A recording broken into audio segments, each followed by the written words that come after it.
The Russian regime has invested massively in an enormous system of disinformation, television stations in multiple languages, websites, fake think tanks, and a vast army of internet trolls whose work is now well documented, whose efforts are designed to create chaos and confusion.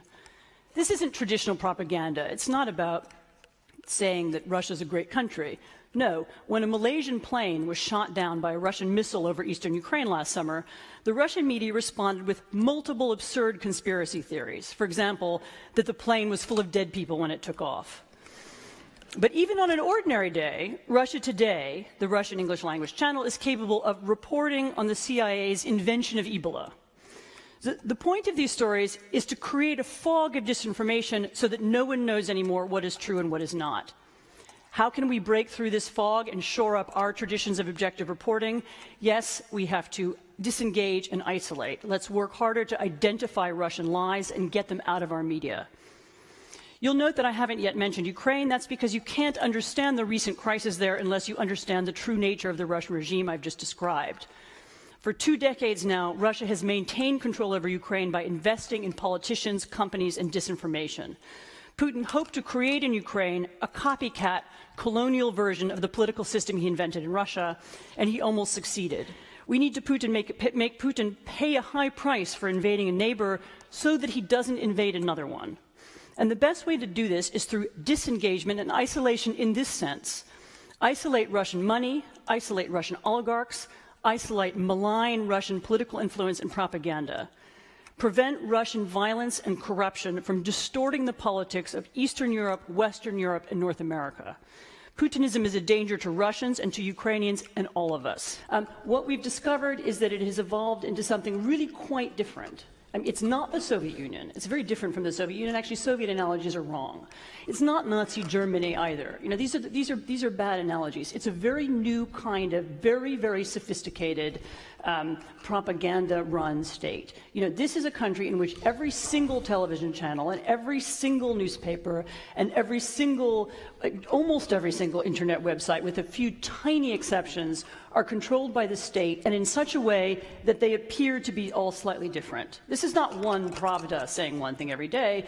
This is a wide spectrum of different media, and they all say the same thing in a tabloid way, in a sophisticated way, in an entertainment way, or in a news way. They're telling people the same stories that Putin wants them to hear. And the story they've been telling for the last many months actually now, is bitterly anti-American, bitterly anti-European, and now very close to becoming warmongering in a way that I never even remember even from a year ago. The hatred towards Ukraine, the hatred towards Americans, the use of semi-fascist symbolism and people marching and angered faces, this is something really, really new and different.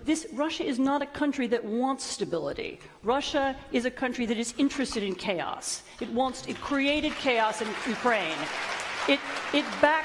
Who are Russia's friends? It backed Assad. Let's bring Gary into this, because, Gary, some would point to the recent Iran deal. Russia has been supplying Iran with nuclear technology. And then, let's not forget, this uranium goes to Russia. So Russia will basically hold the key. So it enhances Putin's position in the international arena. And let's not also forget, this negotiation went forever.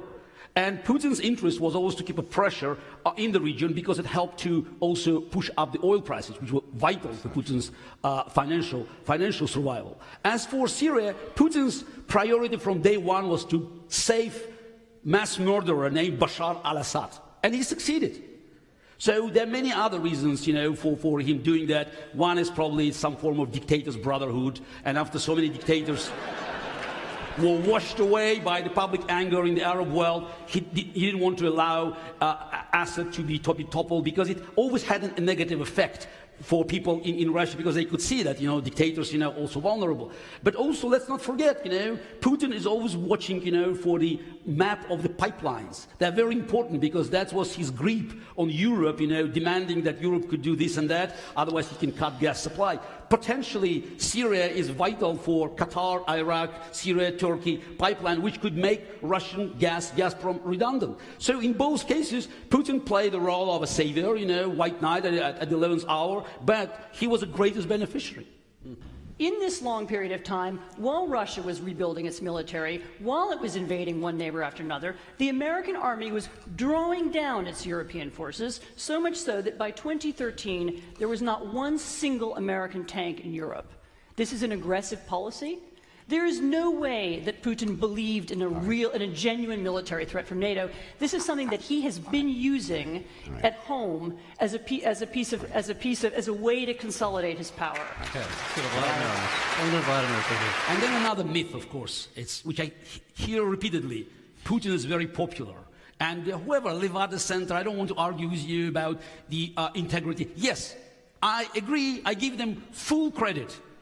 Now, what is an opinion poll? Somebody calls you anonymously and asks, what do you think about Mr. Putin? That's an opinion poll.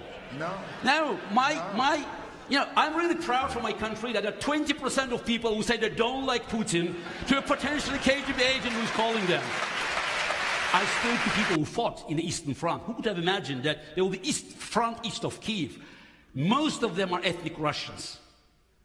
Russians from Kharkov, from the Dnipropetrovsk. They are fighting Putin's invading armies because they don't want to live in Putin's Russia. This is the Russia I want to see.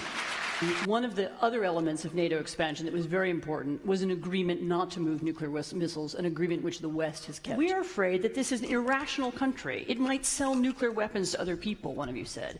It might, we don't know what it might do. It might run off the ranch and do something crazy. What is the way in the past in which we've dealt with a country like that? It's called deterrence. Deterrence is not an aggressive policy. It is not an offensive policy. It is defense. The deterrence argument is, if you bomb us, we will bomb you back.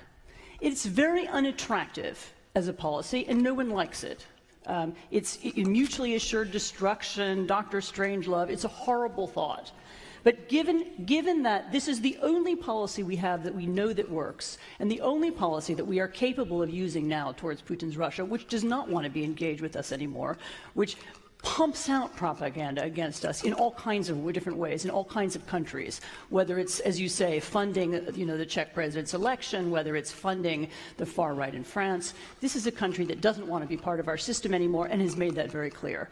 What can we do? We can deter. We can make sure that Putin knows, that the Russian regime knows, and it is Putin and the word cronies, by the way, is an important one. Because what are they? They're just rich guys who are his friends, but somehow they're very powerful. What other word do we have to describe them? What we need is to make sure that that group of people knows that we would respond. That's the only thing we can do now. We don't have a better policy than that, and I'm very sorry. And in some ways, it's one of the great tragedies of my life. I've watched all this happen. I wrote a history of the Soviet Union. I watched the transition happen, and now we're back to exactly the place I would never have wanted us to be. Not the place. But this is not an isolation of Russia. This is isolation of a dictator. Ukraine is not Putin's only target. He also wants to undermine our societies, corrupt our politicians, spread conspiracies inside our media.